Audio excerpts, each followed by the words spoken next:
While Detective Conby was grateful to be back at Derceto, he was eager to test his hypothesis. After having suffered through that sinister world, dressed as the French Quarter, Jeremy's writing could be read much more literally. What if Jeremy used his talisman to actually visit those places he mentioned in the book? Conby felt certain that this was the answer. He wouldn't find Jeremy hiding inside Derceto. He would be in one of those other worlds. And to follow in his steps, Conby would have to investigate the old clock and the boiler and find out. This talisman brought me back from the French Quarter in the blink of an eye. If Jeremy can travel so easily, then he could be hiding anywhere, even Teruea. If he can do it, so can I. I just need to figure out how the talisman works.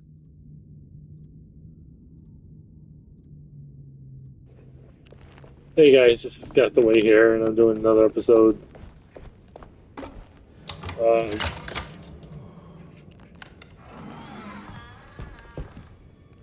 in the dark. Saw your notice in the boiler room. You should know Mr. Chance won't be coming back. Got no business being in there myself, but you can take a valve from the wine cellar if you want to try to stop the steam pouring out. Be careful. Hey Sergeant, yeah, I was just about to call you and just ask you what we're gonna do on Wednesday. So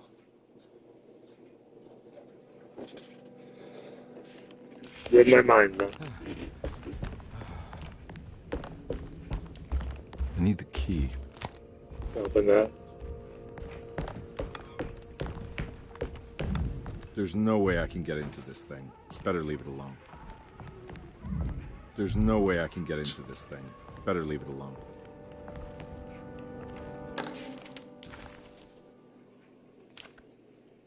Cassandra Beauregard, the beloved author. Very exciting, isn't it? What do you want to put down for reason for admission? What her agent told us. Cassandra suffers from writer's block and needs to finish her moving picture script before the end of June. Mr. Chardot suggests Cassandra's heavy use of barbiturates is holding her back and risks ruining her career. And how should we summarize her personal history? Let's keep it short. Cassandra Beauregard is a beloved crime author who managed to pull herself out of poverty and into stardom. 5 years ago, she tried killing herself by jumping off a balcony. The incident left her a cripple and now relies heavily on her wheelchair. And for diagnostic impressions? Cassandra suffers chronic back pain following her suicide attempt. She self-administers morphine to keep herself ambulant, but has become addicted and the desired effect is now lost. The drug abuse clouds her mind, and she is unable to focus on real life. To save herself from this insight, she instead makes up stories to fill out the gaps in her own thought process, resembling the Korsakoff syndrome. Oh, bravo, Doctor. How will you treat her? First of all, she needs to be weaned from her drug addiction, and hopefully it will resolve her compulsive lying. Then look into permanently numbing her pain in her back through surgery. Finally, deal with her suicidal thoughts. Fantastic. With such a short time before June, I really hope she gets better soon. We will do what we can. Grace Saunders, 11 years old. Reason for admission? The mother insists on strict supervision by a proper gentleman to avoid further perversion of Grace's adolescence. Personal history? Grace's family possesses modest wealth and status. Her childhood seems ordinary, spending most of her time with private teachers and family friends. Grace's father recently passed away, leaving her mother the sole caregiver. And diagnostic impressions? Grace has trouble dealing with her father's death. She is willingly suppressing her feelings on the matter and isn't properly acknowledging the trauma she suffered. Any planned treatment? Grace needs nothing out of the ordinary. She simply needs parental guidance. Eventually, we can work on her feelings toward her father. Thank you, Doctor. I'll finish the paperwork and get her installed. Malcolm McCarthy, 54 years of age. Reason for admission? McCarthy admitted himself to Dorsetto, stating simply that he needs some damn rest. And personal history? McCarthy claims he used to work as a lawyer in Baton Rouge, but says he can't go into details because of some legal dispute. His background remains largely a mystery, except for the occasional clue that he drops in conversation. Huh. And diagnostic impressions? McCarthy is an anxious man and an alcoholic. He often tells half-truths due to some deep-seated inability to trust other people. And how will you treat that? McCarthy will take some time to open up. Spending time with Jack's dog or the child should be good for him. Their harmless nature will help build his sense of trust. Thank you, Doctor. Elisabetta Perosi, 33 years old? What should I put down as reason for admission? Well, Perosi broke into Dorsetto and was found wandering the grand parlor. She was confused and suffered partial amnesia. She insisted she belonged here and offered to pay for her stay. Right. What do you make of her story? Perosi claims to have been a member of the Astarte artist colony some 20 years ago, a claim that seems contrafactual due to her young age. She looks to be and even thinks she is 33 years of age. That would make her a child at the time. It seems fair to say that Perosi's story is untrue, deliberately so or not. Diagnostic impressions? Do you have anything? Perosi's story is peculiar because she retracted her story about the artist colony. She no longer claims to be the same person as Elisabetta Perosi. However, my staff's research has confirmed there was a Perosi at that time who was in her early 30s. I suppose this case will take some time to investigate. How will you go about it? I wanted to contact the real Perosi, but it seems the whole colony disappeared one night, September 29th, 1915, during a hurricane. I will have to take it slow and figure out what this spell of impersonation could have been. Oh, I'm sure it will all clear up eventually. Thank you, Doctor. Ruth Talon, 29 years of age. Reason for admission?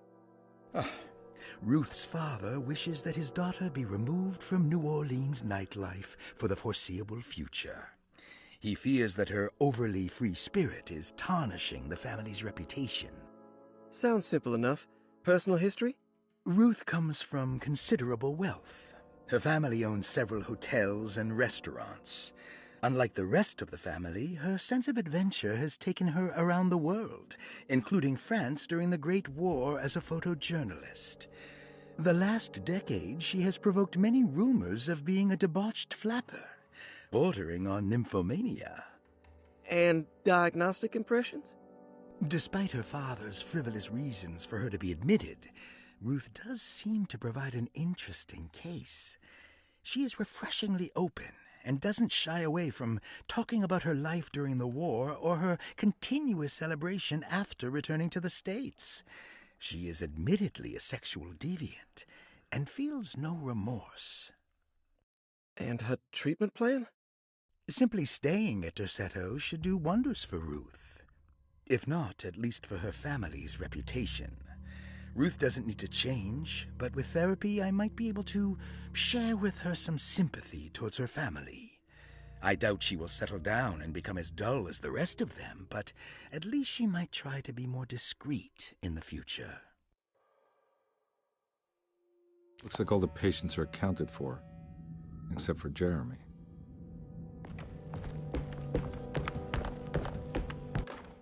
Dr. Elmore Lee Gray is Dorsetto's chief doctor. Accounting and all administrative work is handled by me, Paul Waits. Magdalena Thompson, or Mags, is responsible for the household. Jean-Baptiste and Charlotte Tabois are responsible for keeping the guests' medical regimens in check. Finally, Jack Chance is our gardener, who can occasionally be seen in the conservatory, but is for the most part busy outside. There are currently 6 guests at Dorsetto. Malcolm McCarthy and Ruth Tallant reside on the first floor. Jeremy Hartwood, Elisabetta Perosi, Grace Saunders, and of course, Cassandra Beauregard live on the second floor.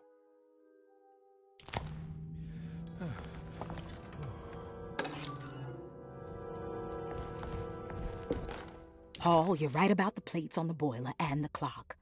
They have been sabotaged, and I think I know who did it. They have something to do with Jeremy's episodes and how he seems to disappear at night. Right now, it's important that you keep an eye out for any of the pieces. I want to find out if I can repair the plates. Let me know if you find any of them. Lottie. Tell Lottie to take a look at the well in the kitchen garden.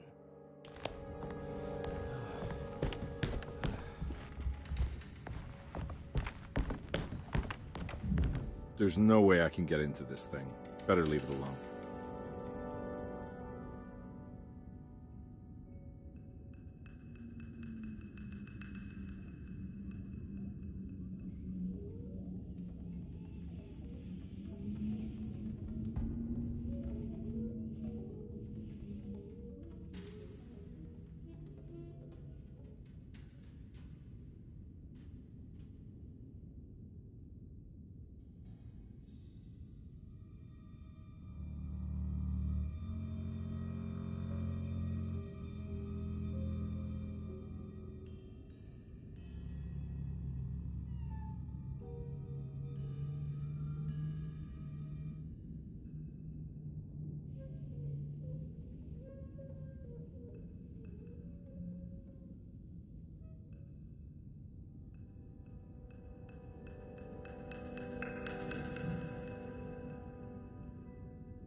Hey, what do you know? I guessed the combination. Oh, detective card.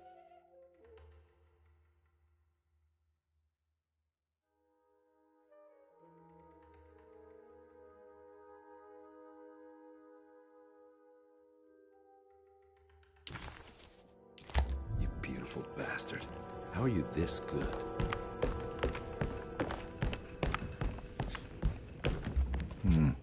I need the key.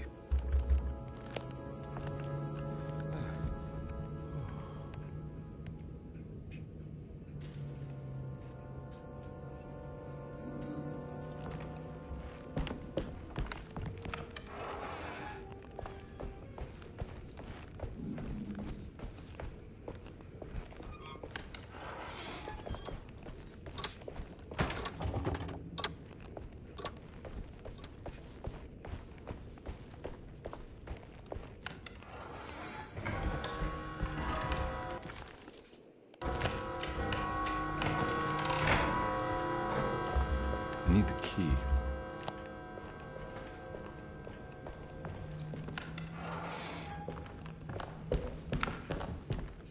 Yes, I already know that game.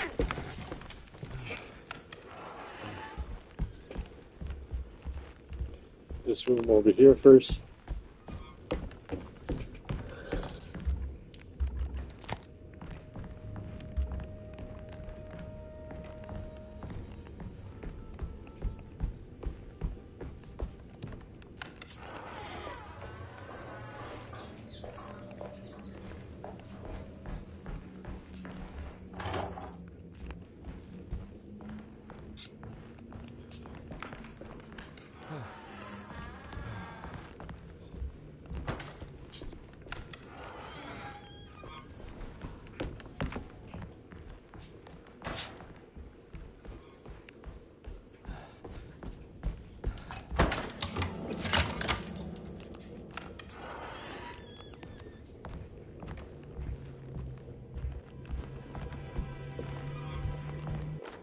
Lost Plantations of Louisiana, Thierry Briclot, 1917.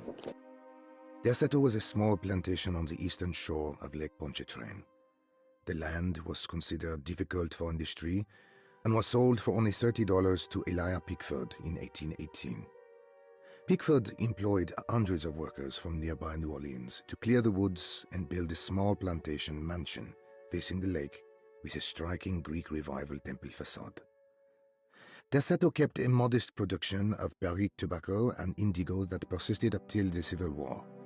During the antebellum era, Derceto was the source of many rumors concerning voodoo and witchcraft. People who traveled the lake reported seeing people dance at night in front of bonfires, bleating and wailing. On June 17, 1862, Captain J.W. Norton of the Union Army recounts leading a raiding party from ships anchored in Lake Pontchartrain in order to seize control of Derceto and free the slaves working there. The captain was surprised to find the workers fighting back with unprecedented zeal. Norton's account describes these men and women as enraged with fanaticism. Pickford reportedly tried to placate the raiders, but was shot in the confusion. Captain Norton left the mansion burning and retreated to his ships with his men. Derceto was left in ruins for several decades. The ownership of the land was long disputed and returned to the Ledoux family in 1901. Several police reports were filed during the following years as the Ledoux tried to get rid of a camp of squatters on their land. The police made several visits to remove the trespassers, but the people kept returning. On November 1st, 1907, Inspector Legrasse of the police charged a deadly attack in order to save several children kidnapped by the squatters. Many were killed, and even more were jailed. The following year, Ledoux rebuilt Derceto, incorporating the surviving stone foundation and adding a magnificent wrought iron conservatory. The farmland had been reclaimed by the surrounding woods, so it was no longer profitable to use as a plantation. Instead, the house was turned into an artist's colony. The Astarte Artist Colony was a successful group of artists, including figures such as painter Heinrich Cassel and poet Nora Keith. The group was also known for their beloved Mardi Gras crew called the Pirates of Pontchartrain. On September 29, 1915, a tropical hurricane tore through Louisiana, causing Lake Pontchartrain to flood New Orleans. Due to the remote location of Derceto, it took almost 2 weeks for outsiders to learn that the artist's colony was abandoned. The 12 residing artists had all vanished without a trace. The empty mansion of Derceto still stands on the shore of Lake Pontchartrain, with much of its temple facade intact. The Ledoux family currently has no intention of repairing the house.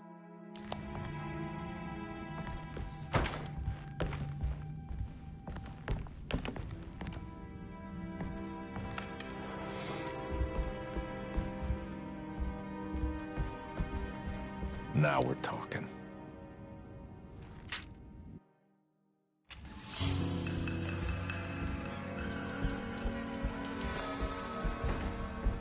It's wedged shut.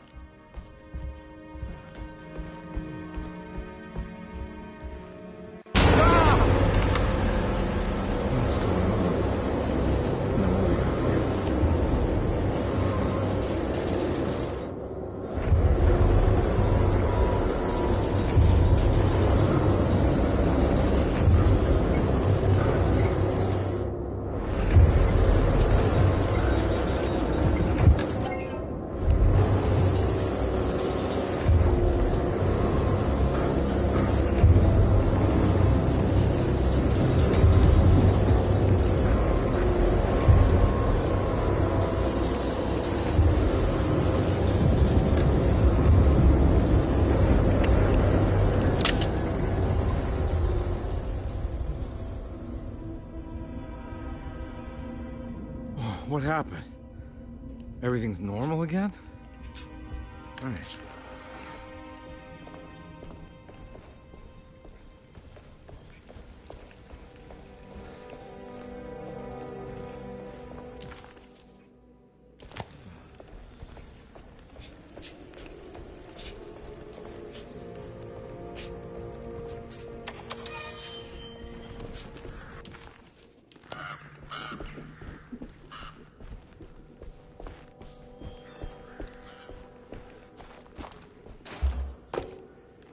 Good map. I love that. Got it. Water Okay. hose. I don't have the pipe.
Huh?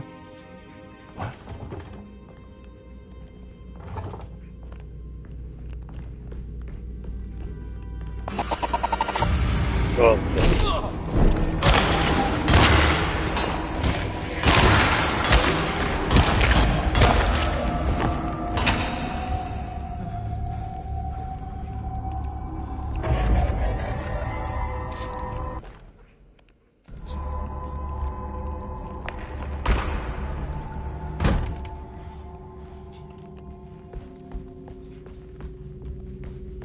Oh,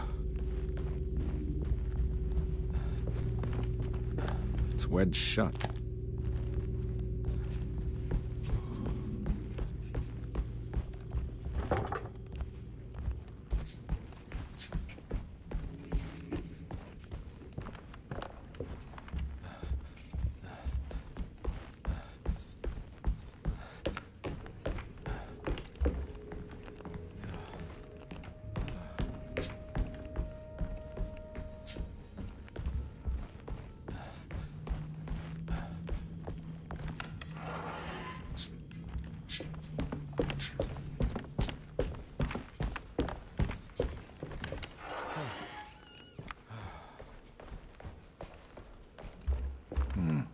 I need the key.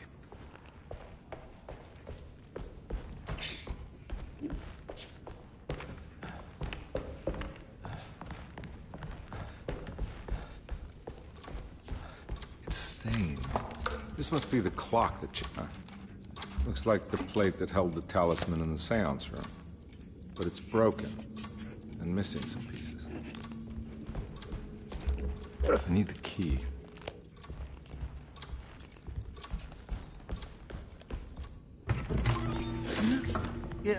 Sorry, Detective. Didn't mean to obstruct justice or anything. That's fine. You know, I'm kind of busy with my own case of a missing person. I was wondering if you've seen Grace, girl about yay high? I can't say that I have. Why are you asking? Well, I'm looking for her. Is she in trouble? No. She's just hiding somewhere. But we can't have a rascal like that running around unchecked at a time like this, you understand? Well, I haven't seen her. Well, let me know if you find her. I'll be around. I'll keep an eye out for your man, Jeremy. You scratch my back, Detective, and I'll scratch yours.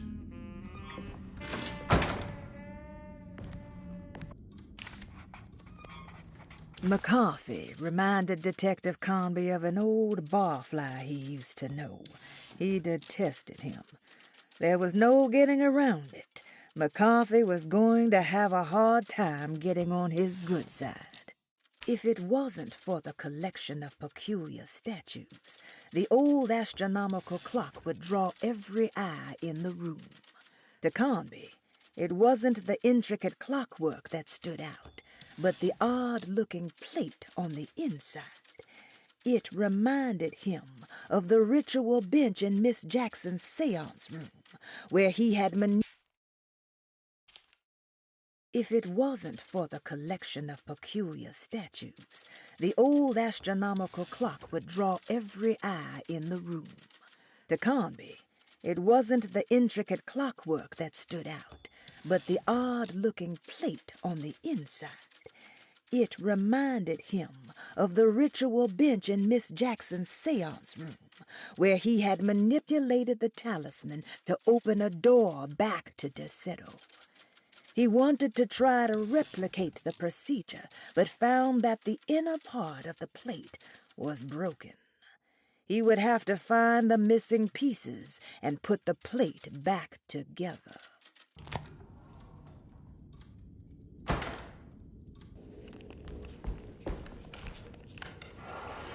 Looks like everything's back to normal here.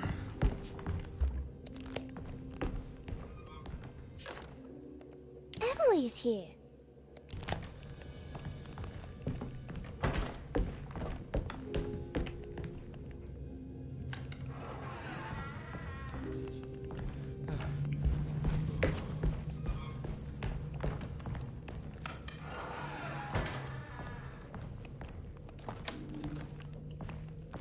Nothing.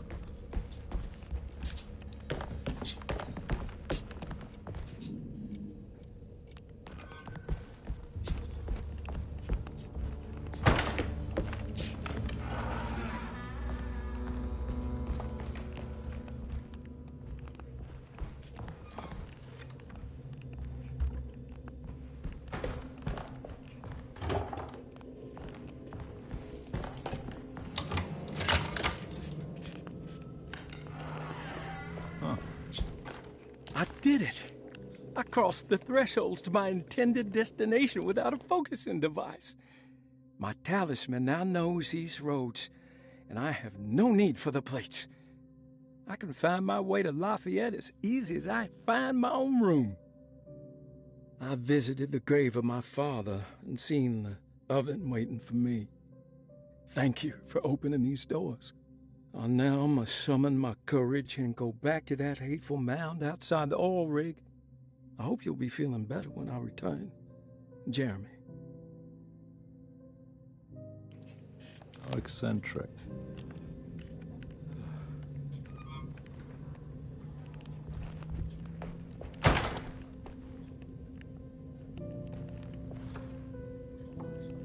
I think I remember. Okay.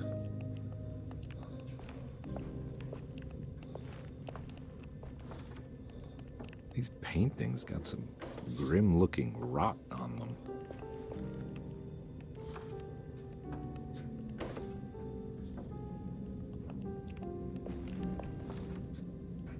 So I can't.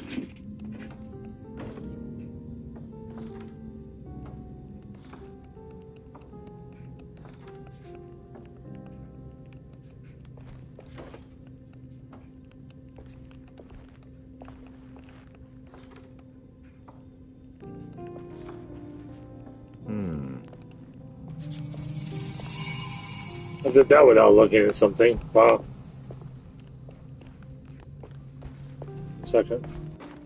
Will I need to remember how to get them out again? They are locked up for good reason. I am sure she is still able to whisper the answer in the ears of the wrong people. But not for long. I will see her burned soon enough. That black goat will be sacrificed to put an end to it all. Then it will all be over. No more Derceto, and sadly, no Astarte. Those good pirates of Pontchartrain. May you still sail the lake, until you find the shores of Hali.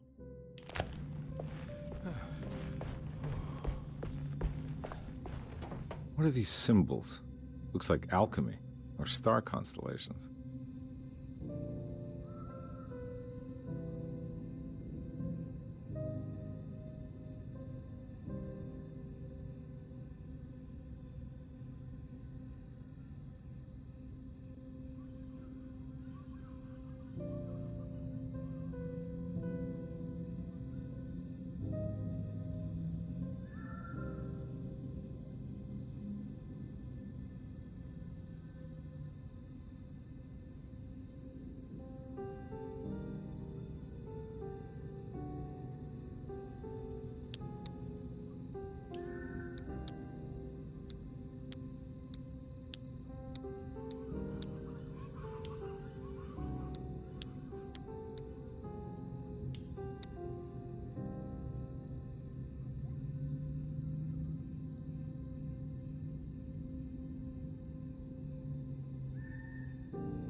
Broken plate. Yeah, piece of larger decoration plate. It's a heart burnt and it's dark. Has a dark burnt quality.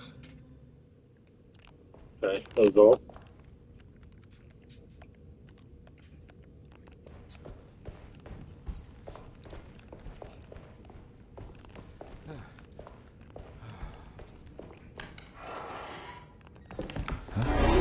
Oh, come on.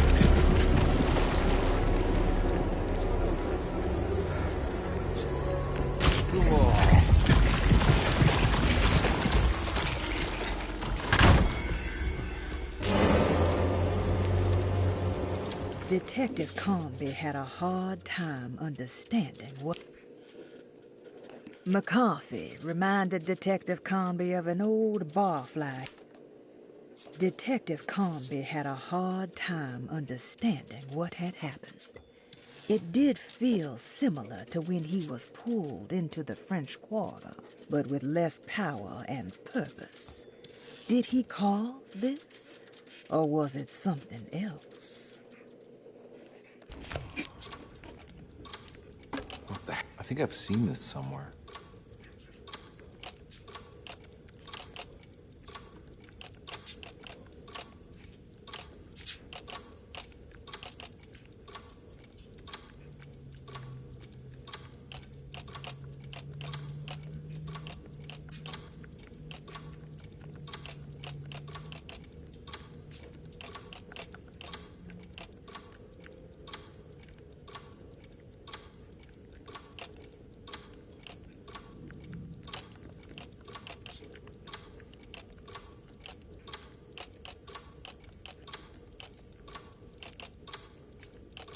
There was something in the commonplace book about this.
Going overtime.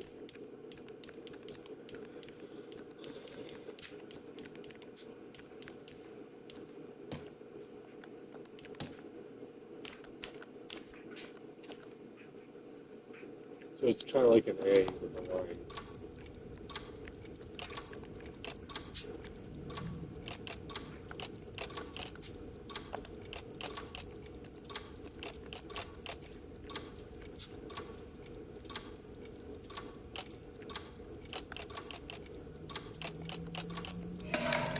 There we go. I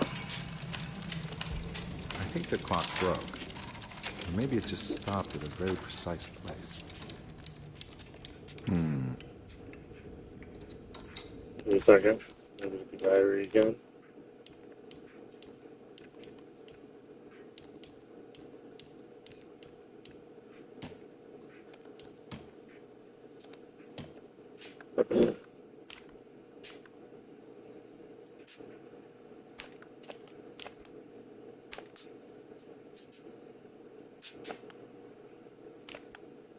Give me a second.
So it's 643.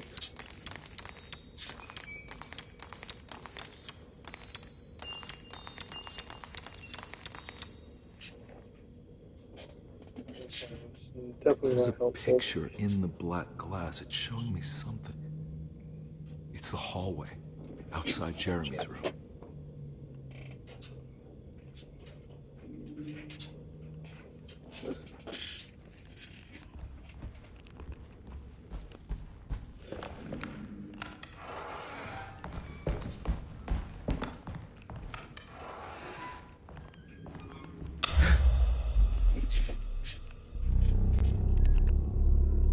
you kidding me? As his pride faded, Detective Conby was left with a feeling of unease. He had successfully managed to enter a whole new world. How could this be? And why did he accept this so readily? One thing was clear. There were no answers to be found by standing around questioning reality. Knowing only what he read in the commonplace book, Conby headed off to look for Jeremy in the hateful mound.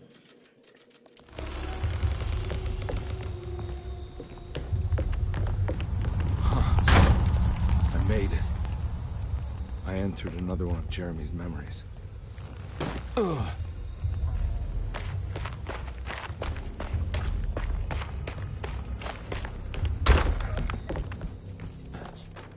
May 1923.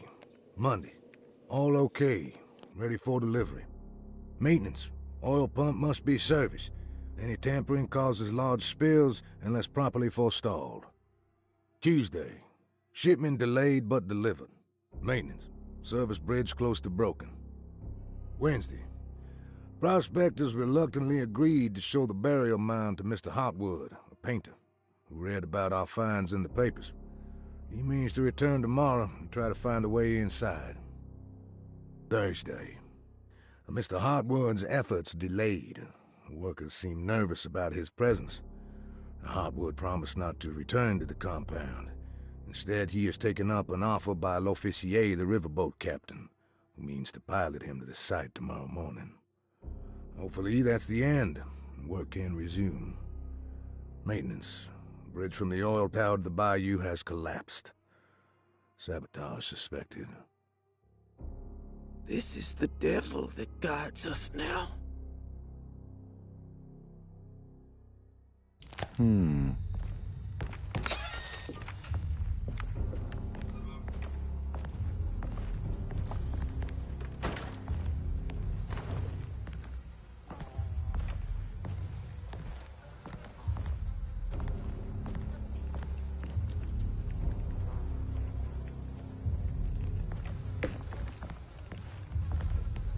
Can I open that? There's nothing in there. What is it? Okay. Easy. I need the key. Lock the door locked.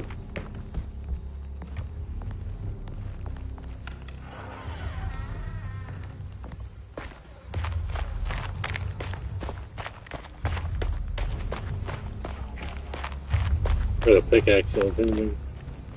Axe me. Oh, stuttering. Locked. Jesus.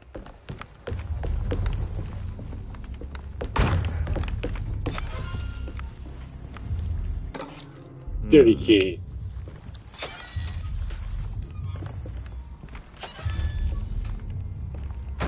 Pistol bullets. It's full though. Open that. Not going there yet. Well, things I can't grab besides pistol. I go that way.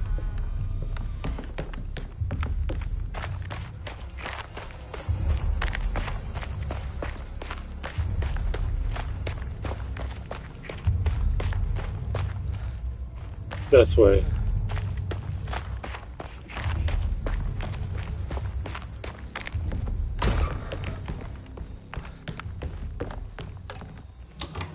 And that is the same unlocking count animations as Resident Evil 2. Good level. Got it. That scared me. What the hell was that?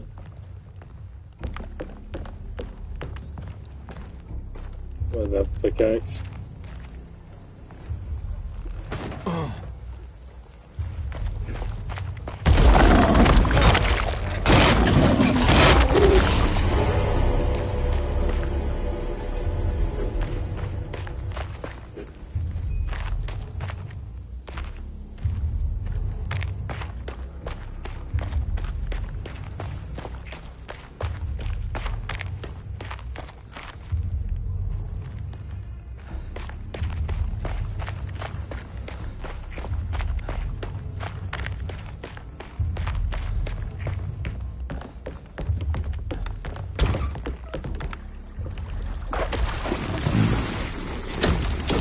Someone's in the water.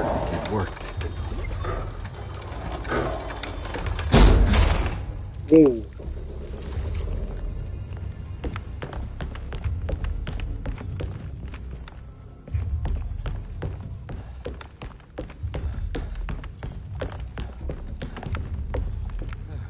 No. Oh, you're fine.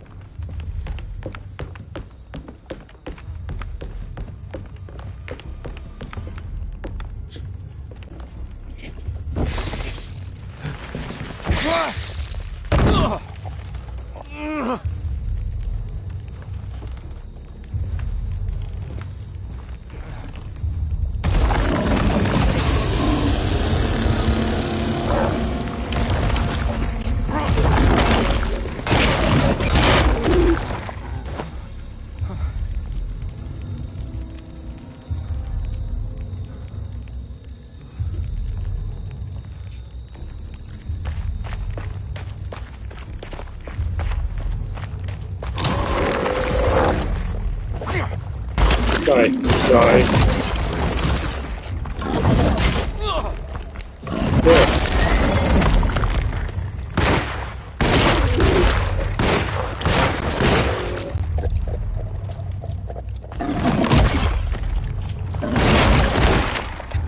The Denver load speed is so slow.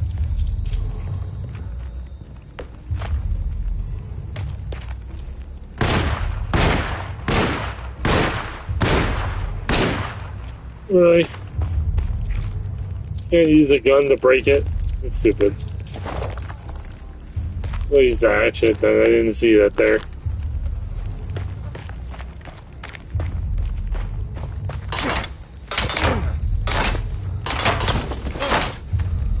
Stupid wall.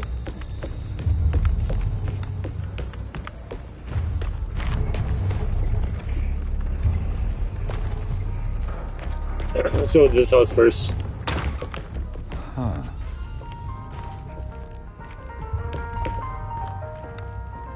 Nothing.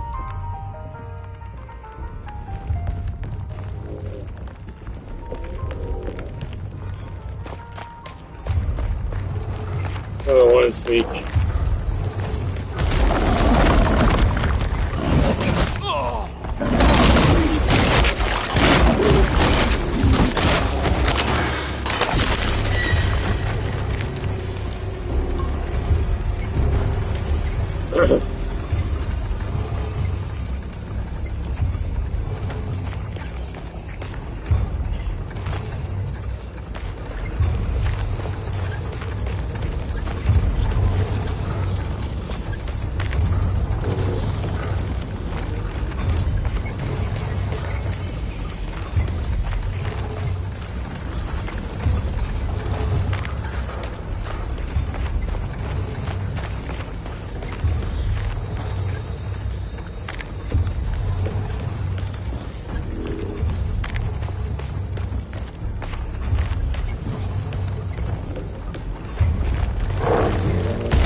This can't be real.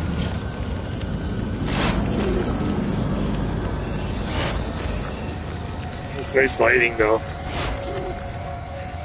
All right. Now what?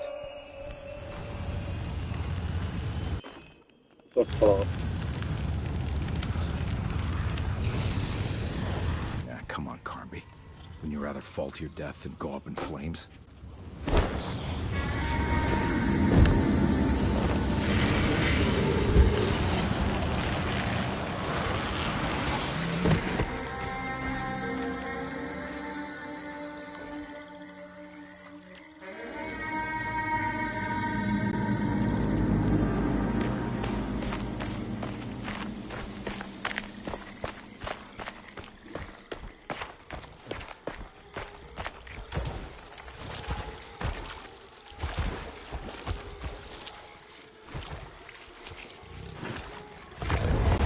What the?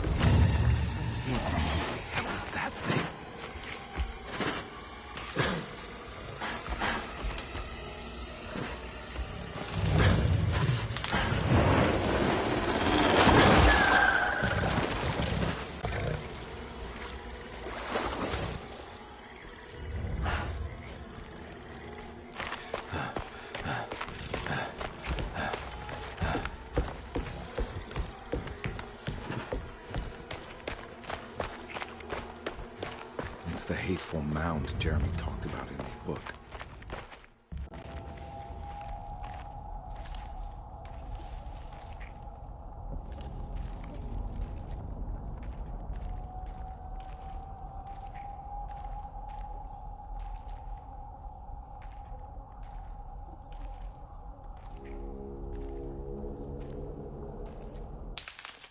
Don't come any closer.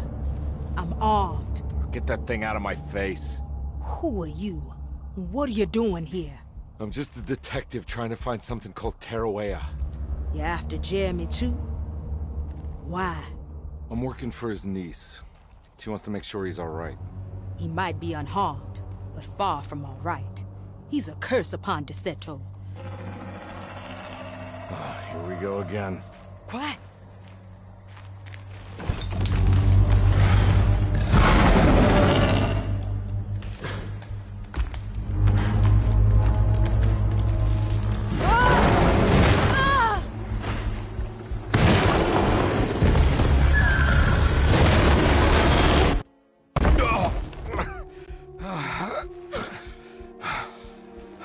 Oh, Christ in heaven.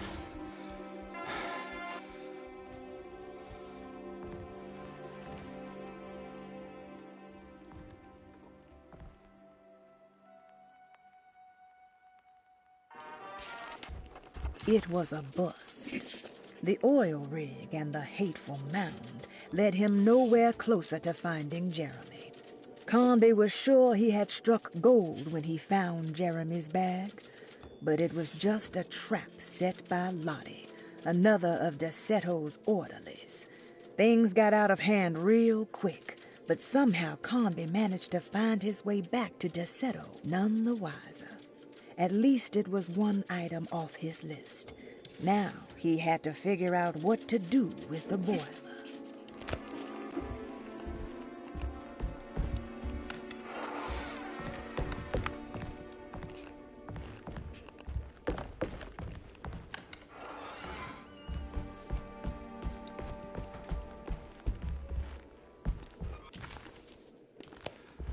Trying to see if I have to go upstairs. It's wedged shut. That door's not able to be opened. That's locked. Okay, so let's figure out where to go.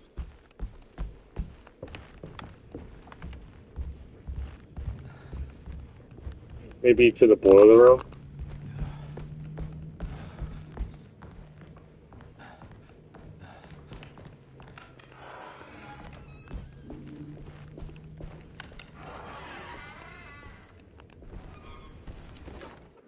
You know, Mr. Waits, I saw a piece of the plate that Liza broke.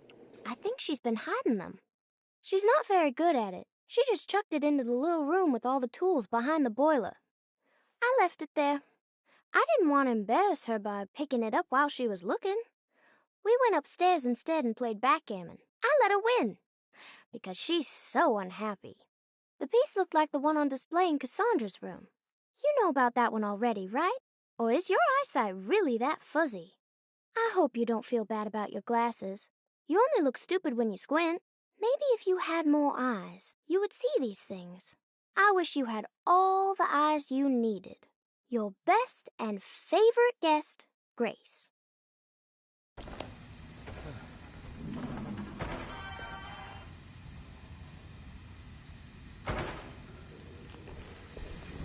It's another plate for the talisman. Like the other one, it's broken and missing some pieces. It looked like any old boiler that Conby could think of ever seeing. The decorative plating on the side was clearly an addendum, something that had been attached to the thing after being installed. It reminded him of the ritual bench in Miss Jackson's place. If it was anything like it, Conby figured it should allow him to open up a door to another world. He just needed to find the missing pieces and mend the broken plate. Behind the boiler. Oh, I can't go that way. There's something missing.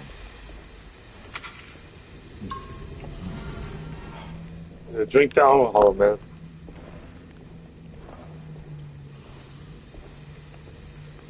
So, looking around.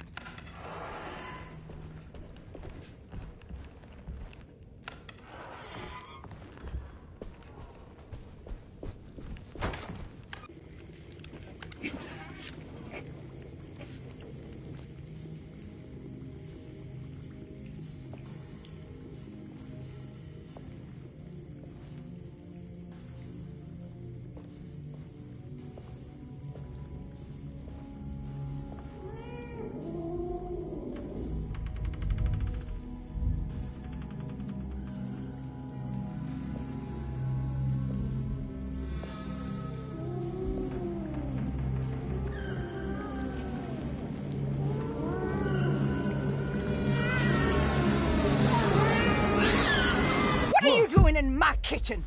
I assure you. No, I'm sorry. I promise you. Mr. Hartwood is nowhere near my kitchen, and neither should you be.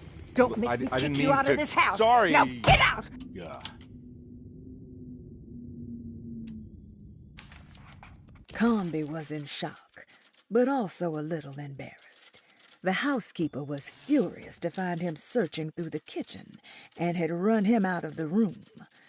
There was something strange going on with her, but it didn't feel connected to the case, so he decided to stay out of her way.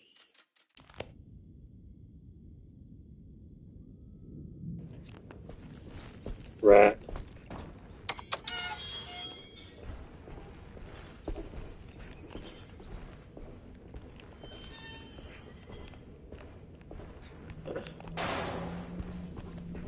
I need the key. The key, though, that's not gonna fly.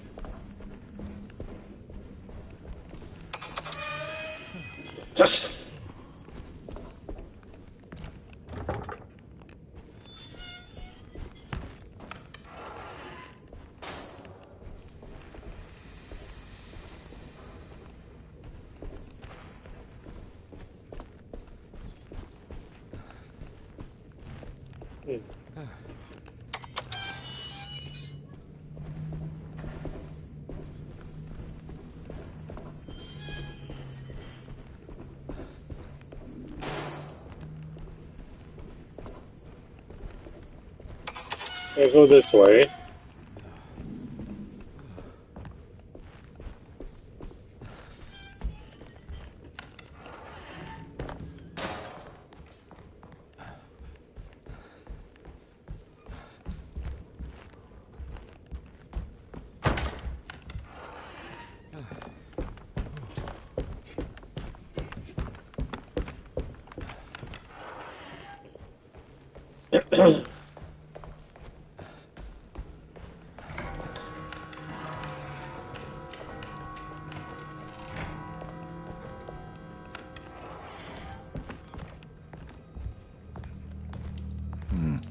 I need the key.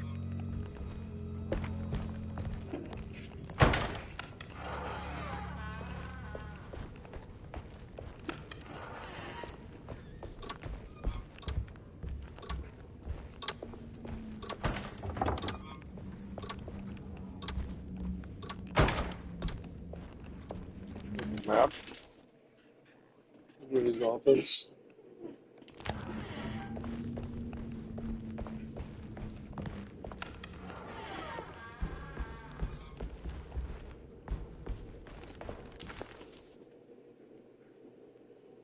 Let's go to the Lotte's room, see where that goes.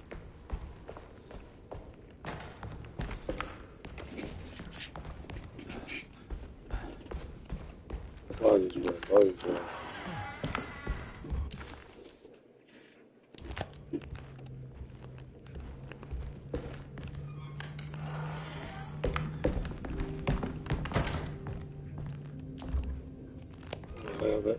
Yeah.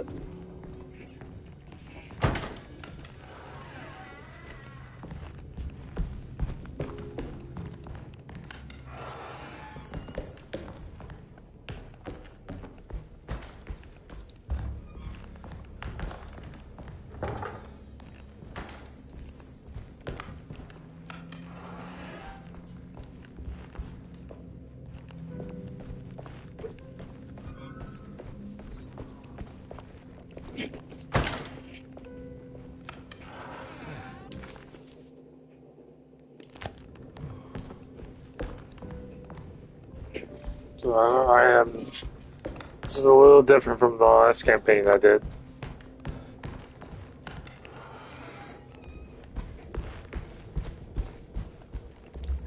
I need the key. Locked door. Oh.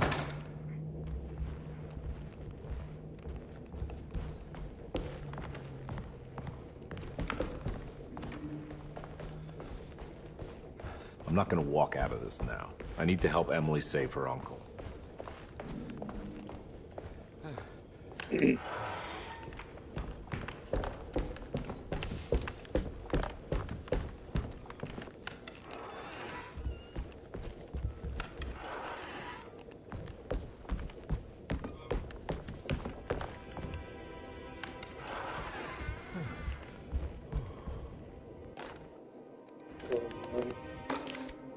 Reflections on the Power of the Verb in Certain Texts by Juan Luis Jorge. To act is in itself divine. Even the slightest movement of our hand is evidence of our soul in motion. Yet our free will is so easily overwhelmed by the dullness of everyday life. Our actions become rote and rigid, in spite of luxury and comfort. True divinity is found in the choice of leaving the stage where we all perform. People who discover this freedom unexpectedly will be struck by the terror of this revelation and become paralyzed, or worse, turn to suicide. However, if you are able to weather that storm, you will discover that there is a divine path beyond that fear. There is a chance to dismount your destiny and make something new. Something that hasn't been planned for or predestined. There is difficulty in explaining this type of acting as it transcends our everyday choices. This isn't some banal decision choosing one career over the other, or even who I should marry. Leaving the stage, no matter how, isn't a matter of course correction. It's a rejection of the story that the creator is telling.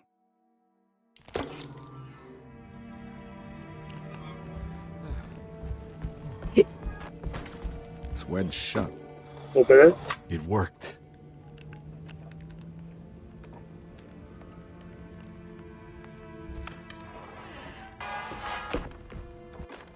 The Barlow lens. Instructions. To double the magnification of your telescope, simply fit this Barlow lens to your instrument.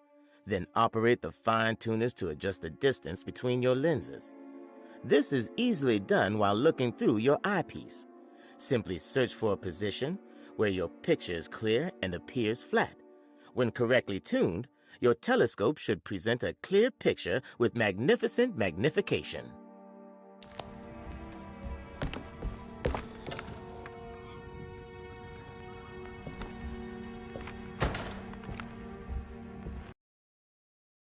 I don't think I have everything I need.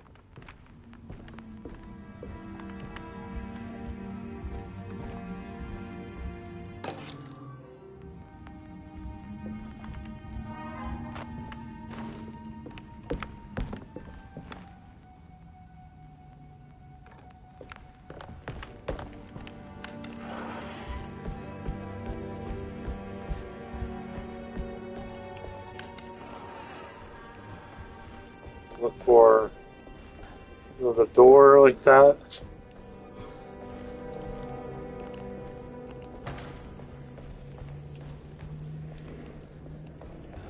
Go through it. Go that way.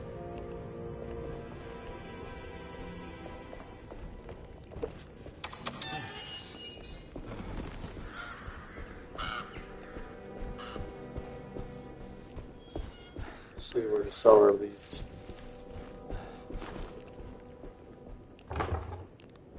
Nope. Okay, you go back up. You go up.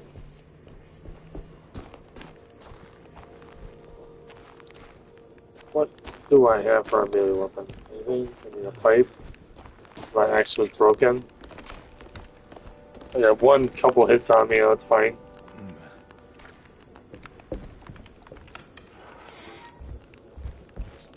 Looking for this way.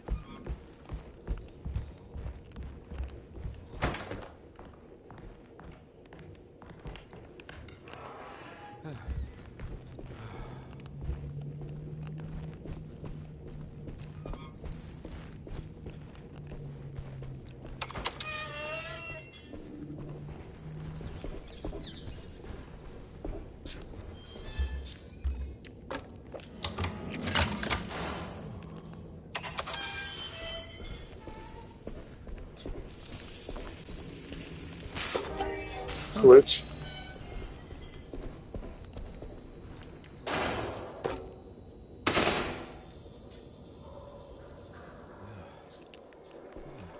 It worked. No, it did.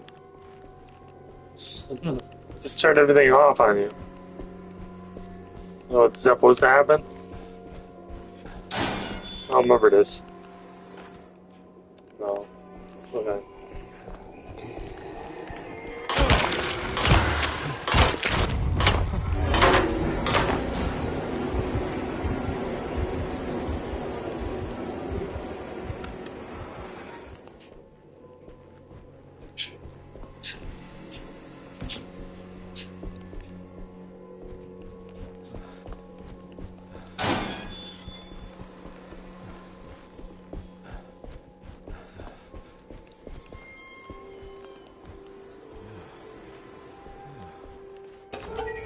I'll handle it. Let me go back up.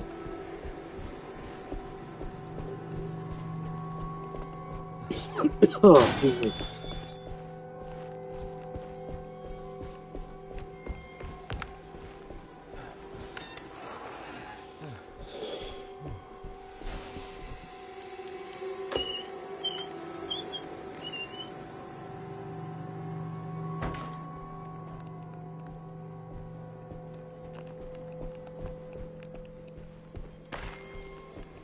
Jeremy? Hello? Oh. What the hell is going on?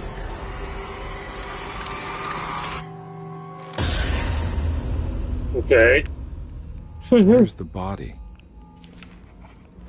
Conby didn't know what to make of the grotesque vision of the dead clerk.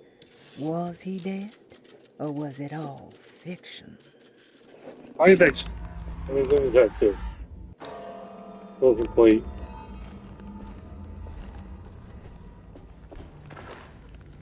I got another melee weapon. Cool.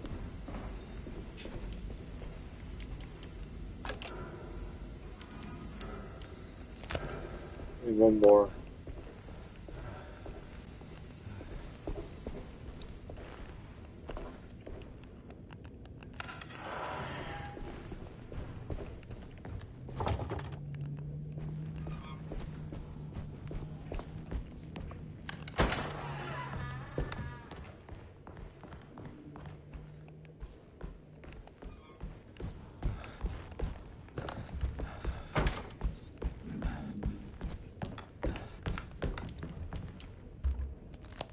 Where's sitting room? Where's the sitting room?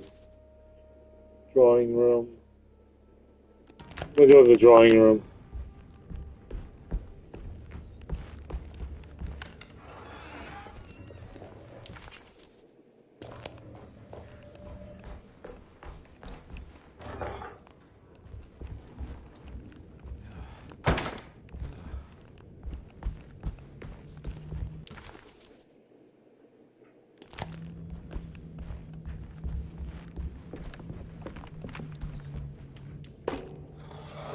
It worked.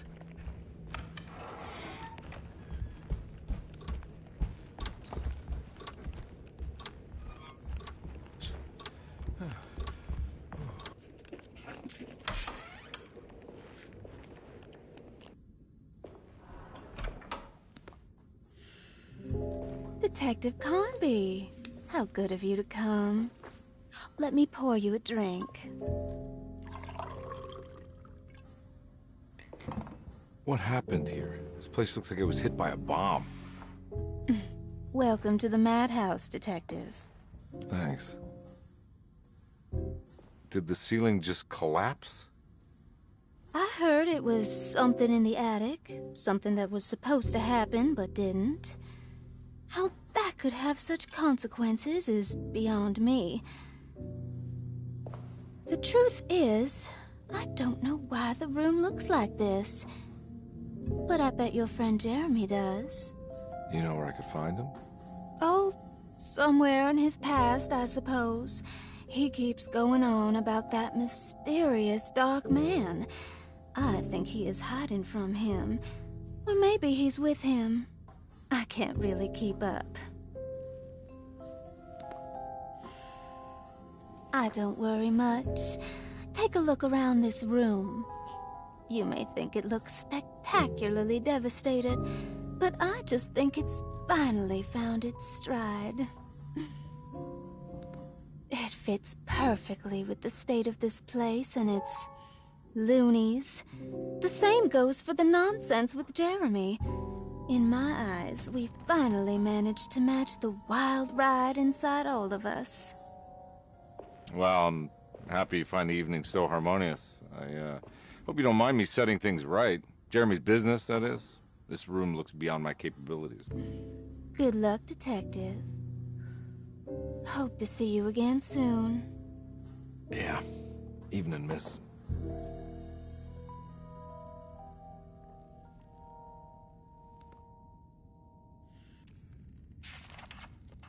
Ruth seemed like a handful. Her talk about Jeremy and the Dark Man made it sound like she might know something of importance. But ultimately, it felt like a dead end. So look for rooms, I guess. Anything in there? No? Ooh. They pop up right away.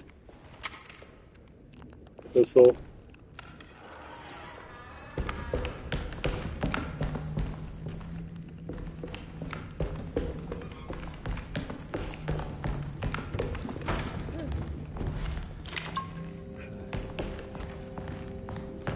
And open that.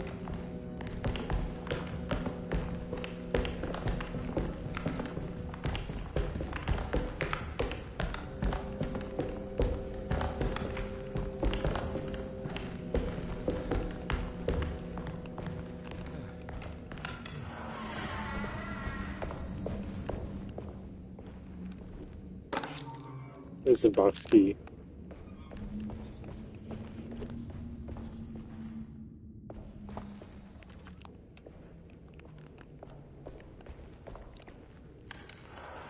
Ugh. There's more of that aggressive rot.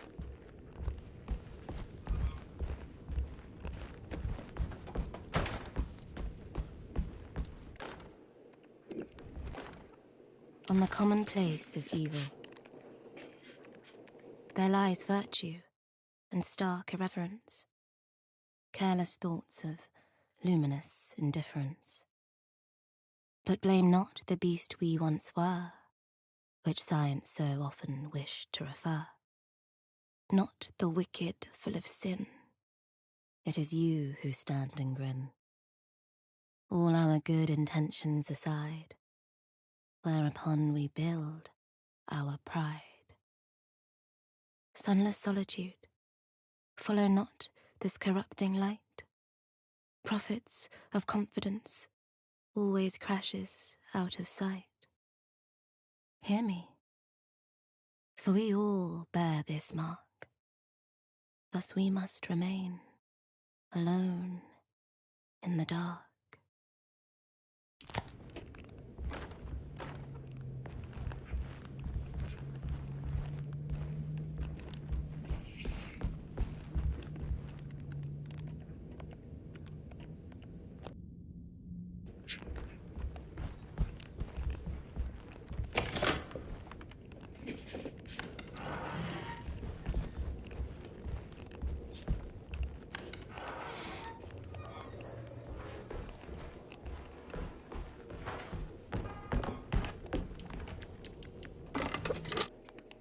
Treatment organs.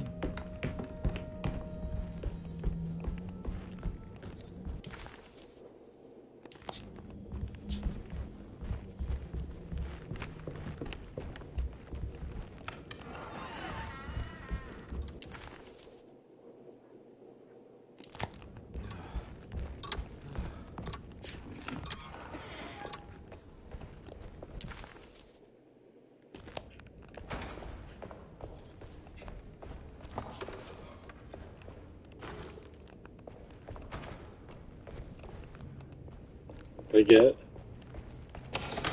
I never had.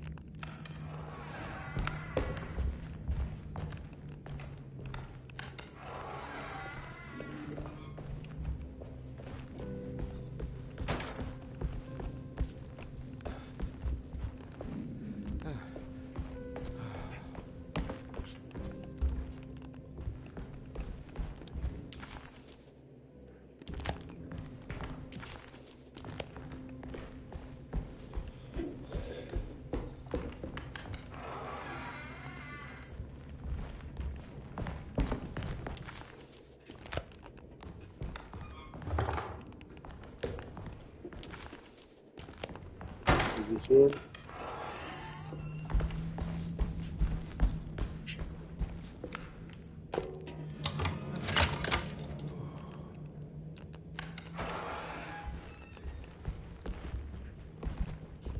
There's something missing. I never did that in the last puzzle. Last video. This must be that kid's room. Why does she seem so familiar? Don't you worry, Grace.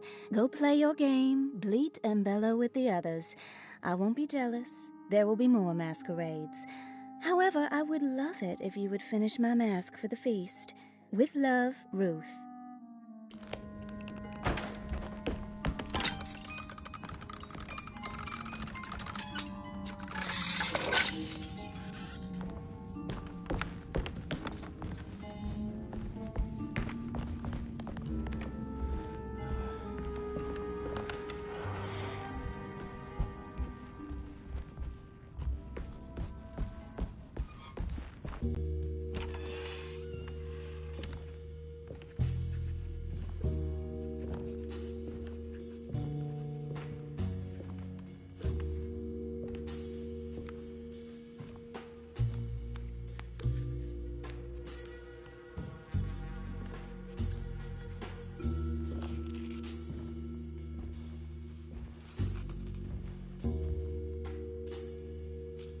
What you got there?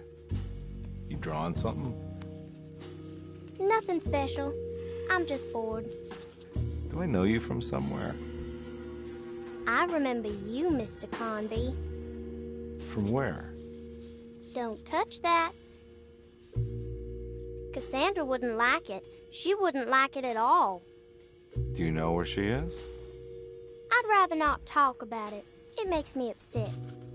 Besides, she'll be back after the Feast of St. John. You think? Yup. It's all on the page, Mr. Conby. And many of them that sleep in the dust of the earth shall awake, some to everlasting life, and some to shame and everlasting contempt. All right. I'm gonna go now, if that's okay. I don't like to stay too long in the same place. Mr. McCoffey might find me. Hey. Is he mean to you? Not everyone needs to be saved, Mr. Conby. You should know that by now. Why did that girl look so familiar? Detective Conby just couldn't quite remember. His last few years were clouded by a drunken haze, a haze which now had turned almost opaque. Considering their shared past, Grace had every right to feel slighted, but it wasn't in her nature. She was amused.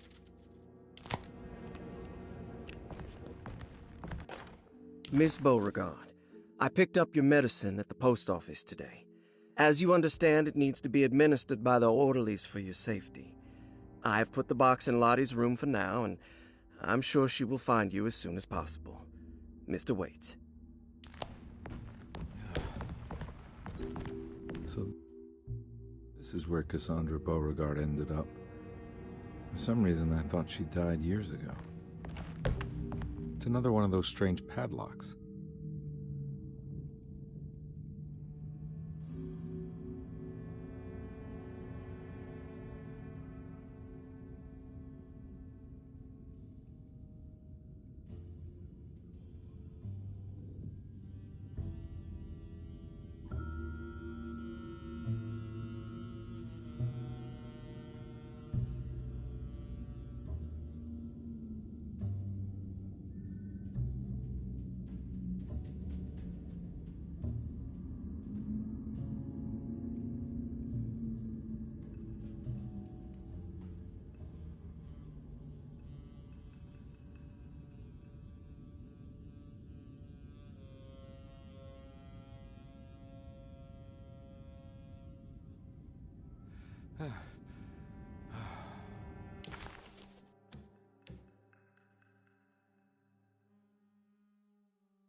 We saw an urge decorator play Miss of Way almost would like. It's another piece of broken plate.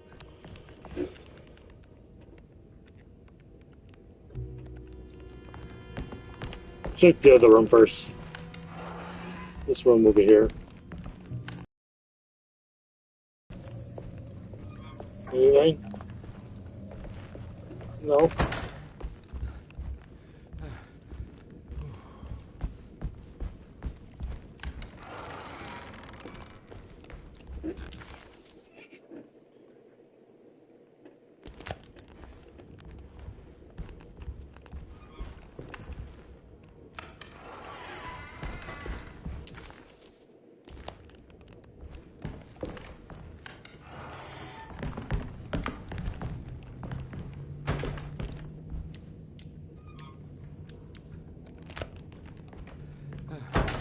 Wait to the boiler room. Boiler room's this way.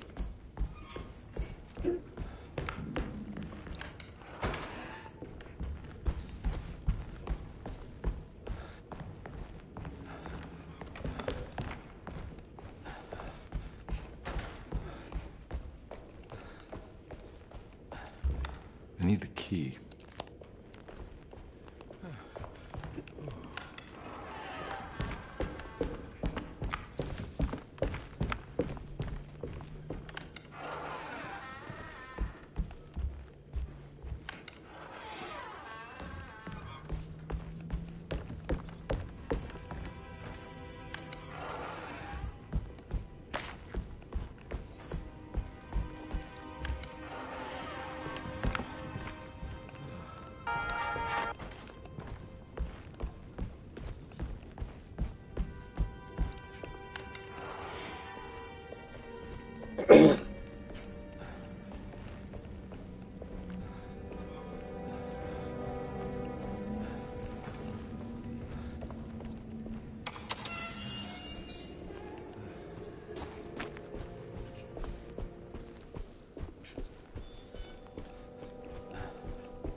Why is that door always locked?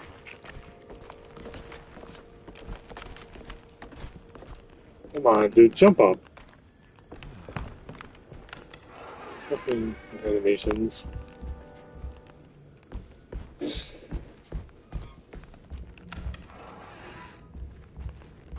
This way. I didn't see that door there for a second.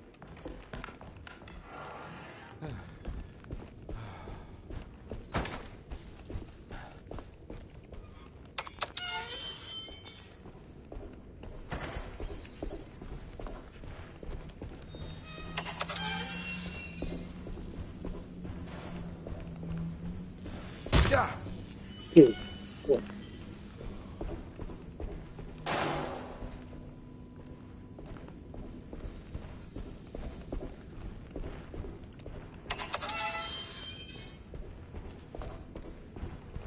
Where's that boiler?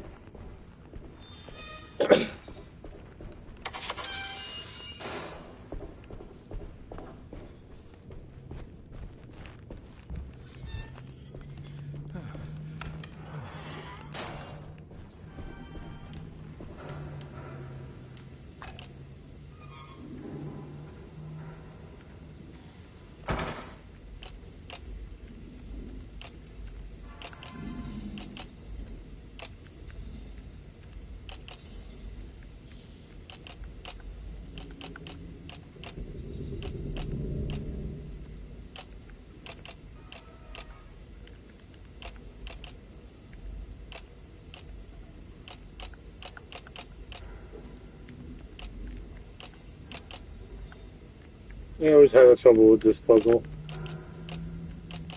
Parity controls are weird.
That was easier.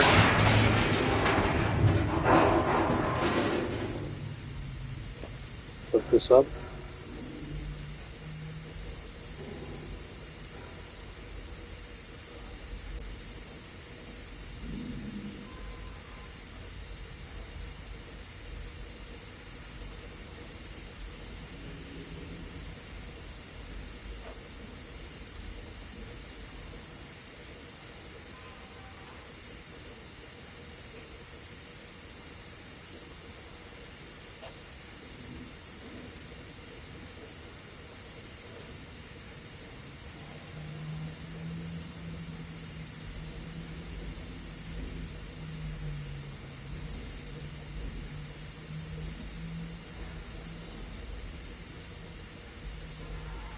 7-5.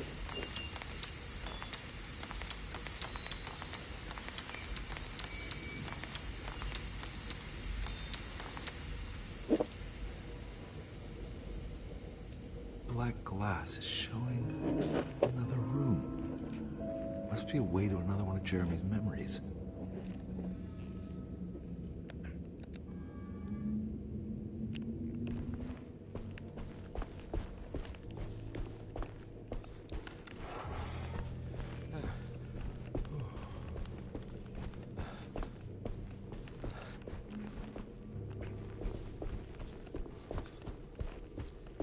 That's not right. I knew it. The odious stench of a flooded cemetery caught him off guard. It was one of the many things that clued detectives.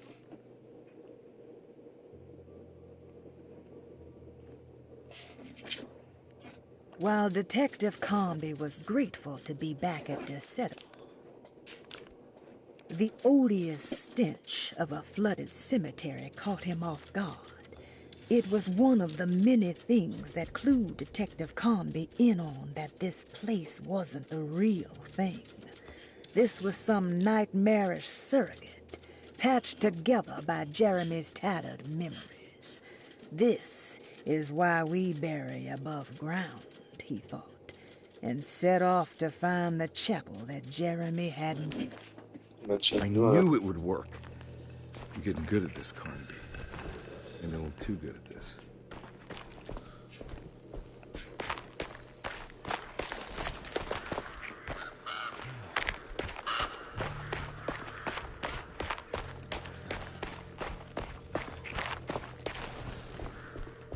The Hartwood's family crypt. Emily's family must have deeper roots in New Orleans than I thought. I figured she was a Yankee like me.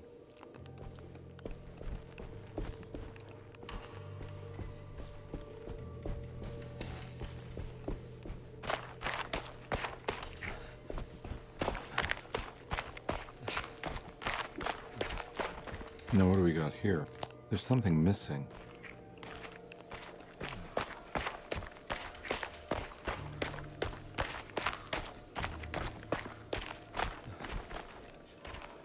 The bottle.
Blessing? What's this?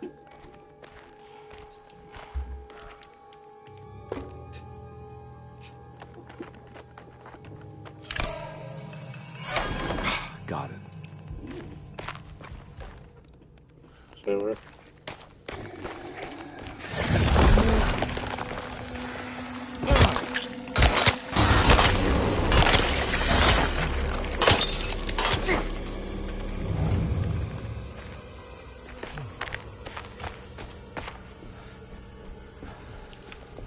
It was the chapel Jeremy had mentioned in his book. With a bit of luck, soon Comby would be able to catch up with the old man.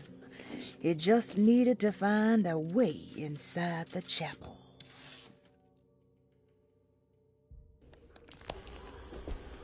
Have to find it.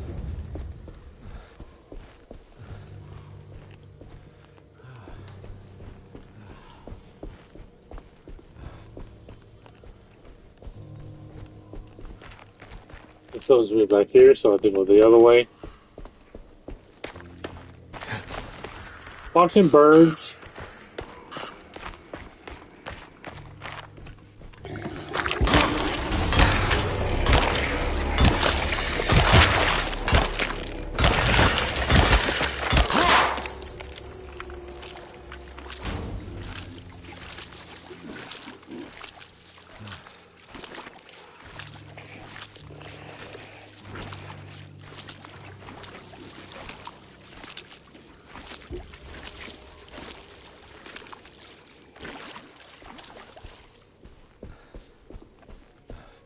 No, I'm good. Let's just kill him. Lowers difficulty.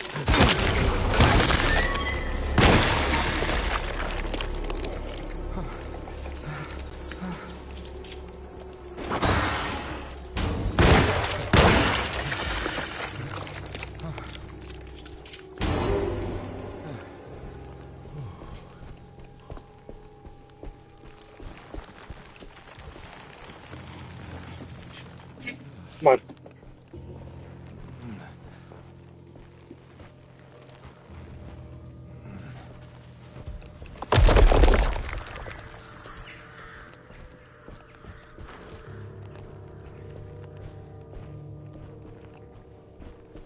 Go that way, yeah.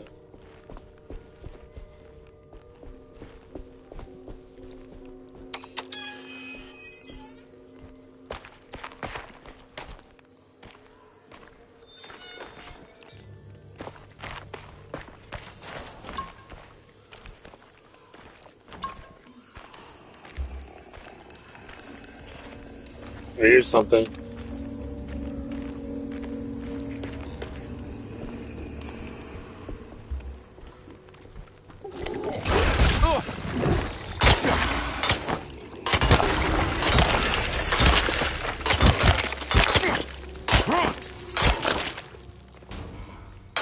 My weapon broke.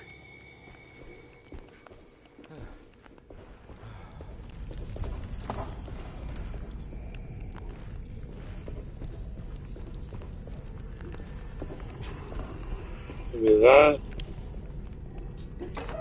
The omen.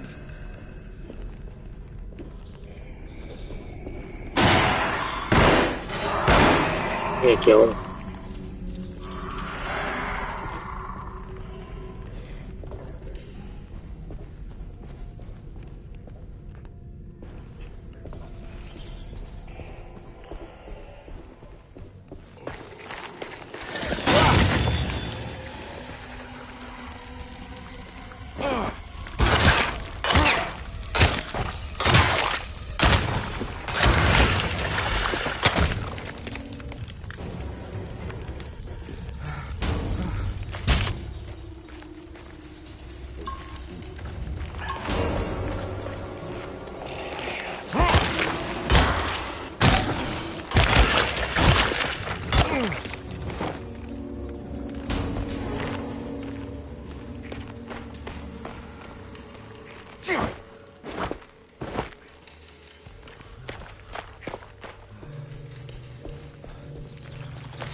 That can't be.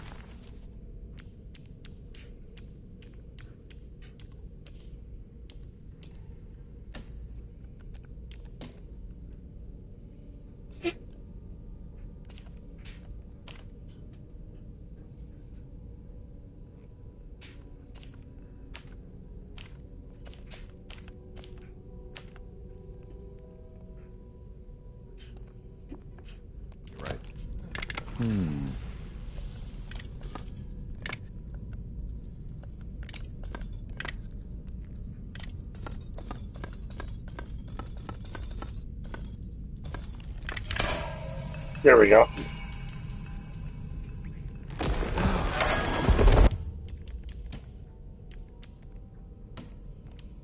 Every time. Every time.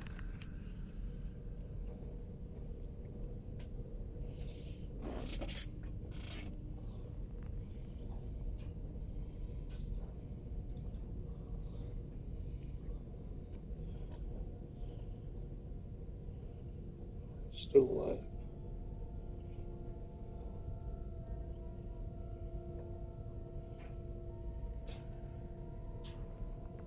It's still alive. That's weird.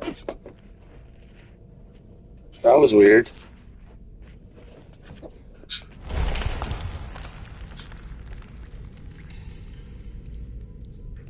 Oh, my game crashed because it tends to do this in this part.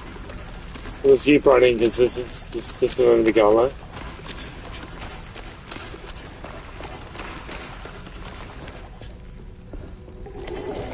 Run, run, run, run. Too many of them. I gotta get out of here.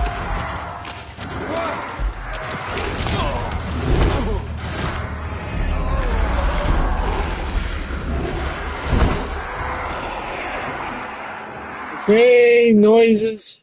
Jesus.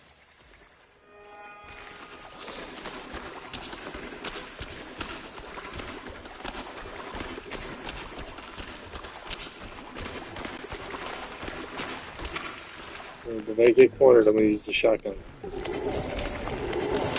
many of them. I gotta get out of here.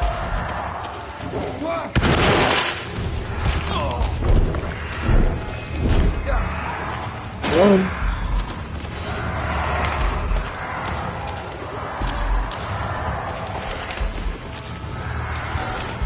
Run, run, run, run, run.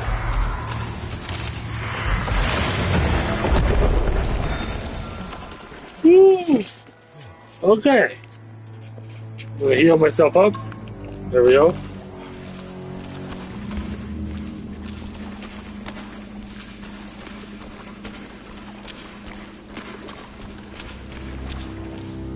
Look at that. Sacrifice. Here.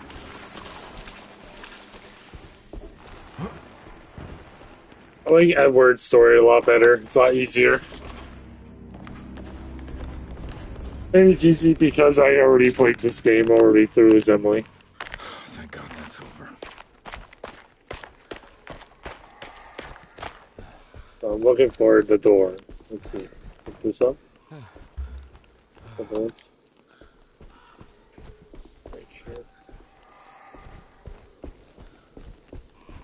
Huh.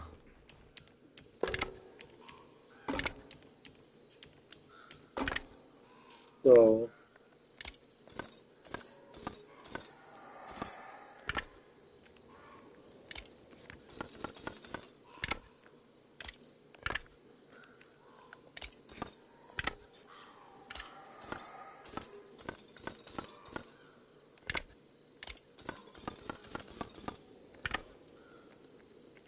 yeah.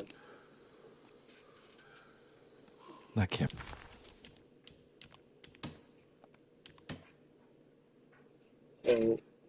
So up with the hand up.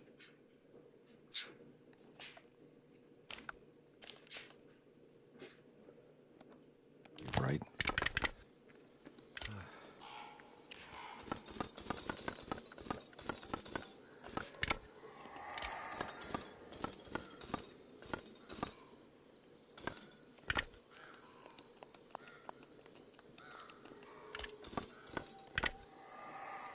Give me a second.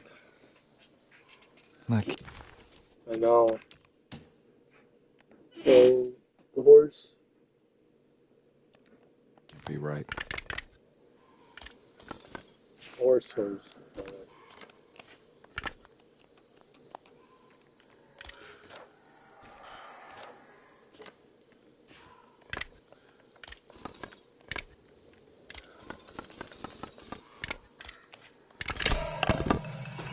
There we go.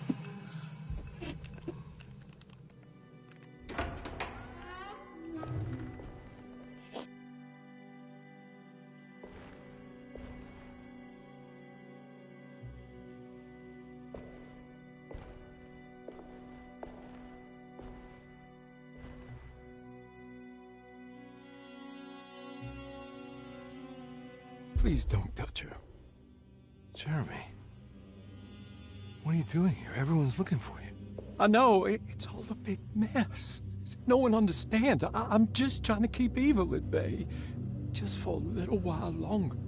You've got to come back with me. Your niece is waiting at Derceto. Emily? Why would you... My letter. I'll keep making it worse. What is going on, Jeremy? How is any of this happening? I made a terrible promise with someone. The Dark Man. Who is he? No, don't say his name. He can hear us. He's always listening.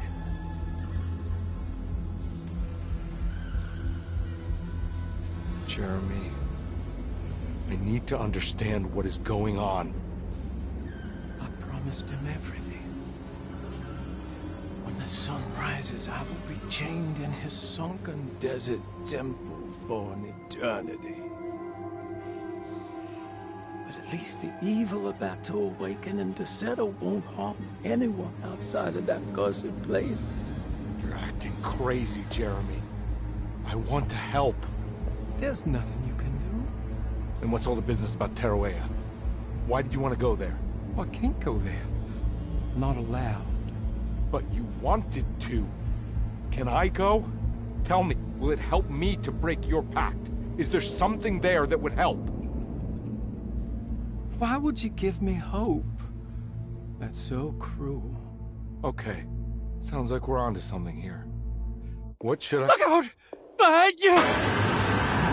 Run! Don't let him take you!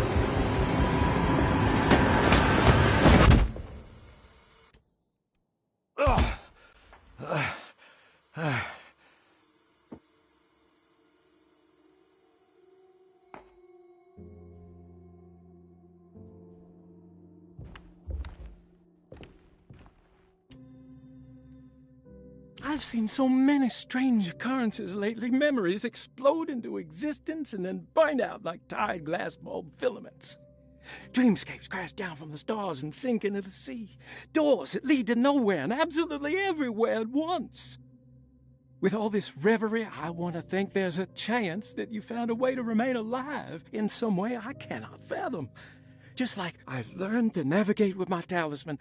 Maybe you, with all your knowledge, you somehow knew a way to find me again, perhaps in Tarawea. All my love, Jeremy.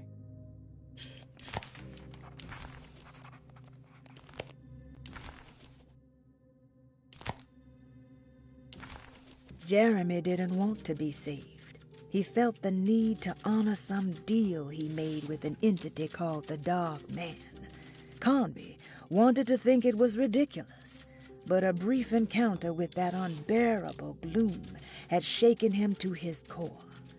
Conby had seen a lot of bad things in his life, but he had never before been this terrified.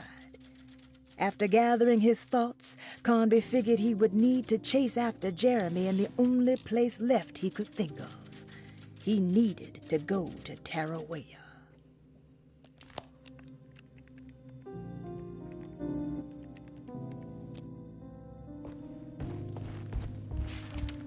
Hirosi's body looked unharmed. Conby couldn't figure out how she died, or why this wasn't a bigger upset to the people at Derceto. Dead. No matter how she died, she looks peaceful now.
telescope lens.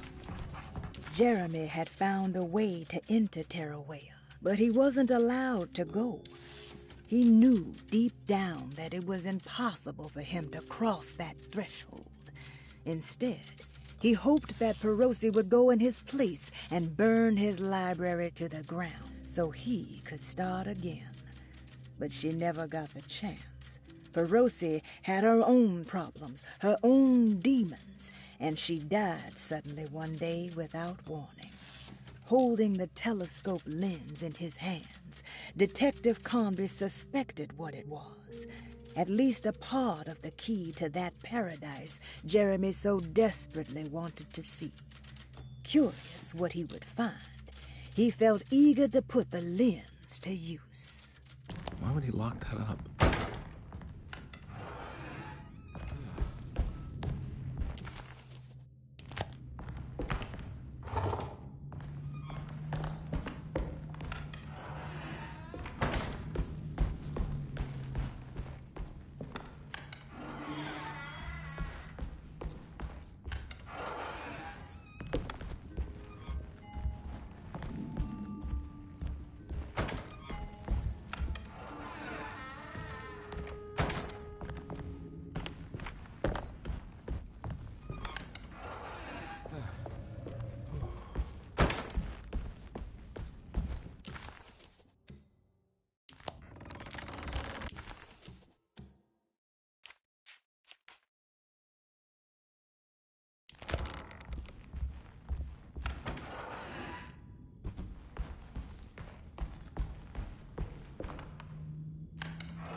Whoa, what's going on? It's dialing in something all on its own and it's showing the way to another memory? Where is that?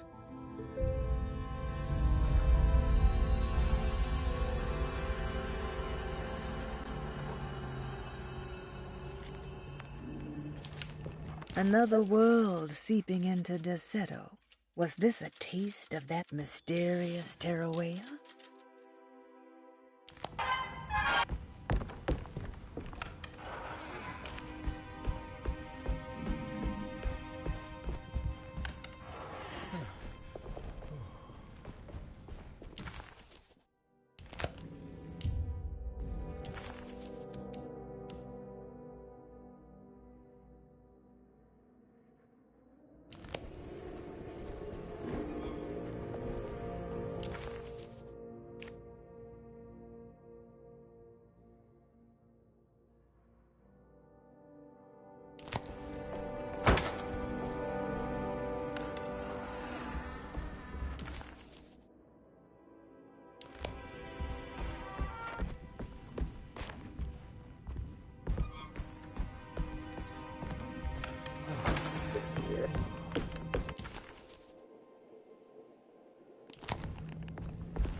Here we go.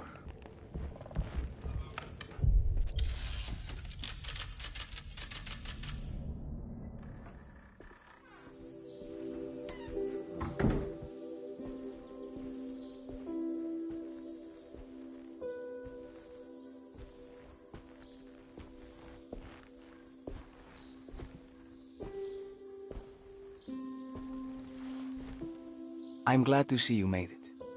I had my doubts, but the hope you instilled has yet abandoned me. I guess this must be Tarawea. Who are you? My name is Juan Luis Jorge, and this is indeed the convent of Tarawea. You'll have to excuse me, but Yermi never got your name. The name's Edward Carnby. I'm a private investigator.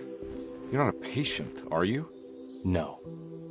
I'm the author of a book that Yermi once found important. How does that work?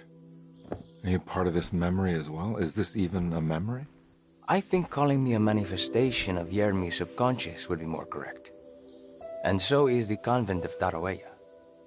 I'm a man Yermi has never met, and we are in a place that he has never been. Okay. So are you here to guide me or something? I have no more purpose than you do. I simply am.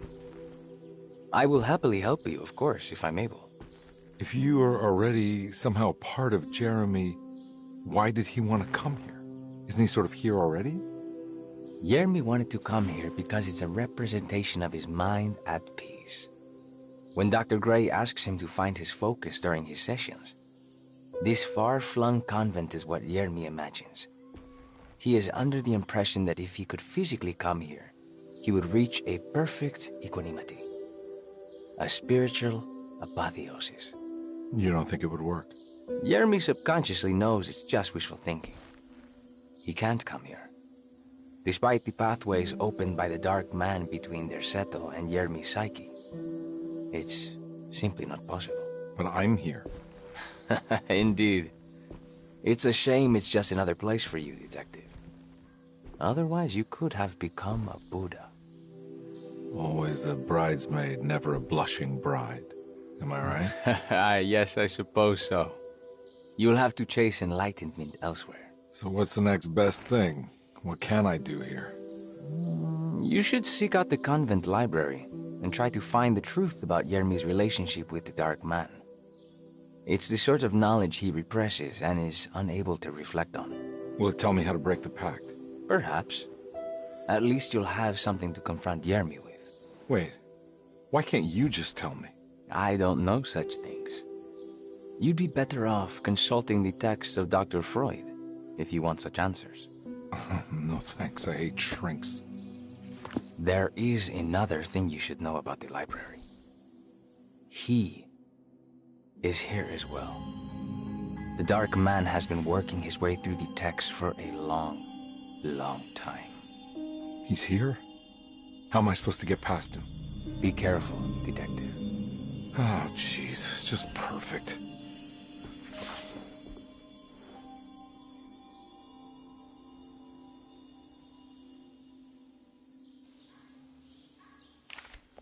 Conby felt confused by the pleasant nature of Tarawea.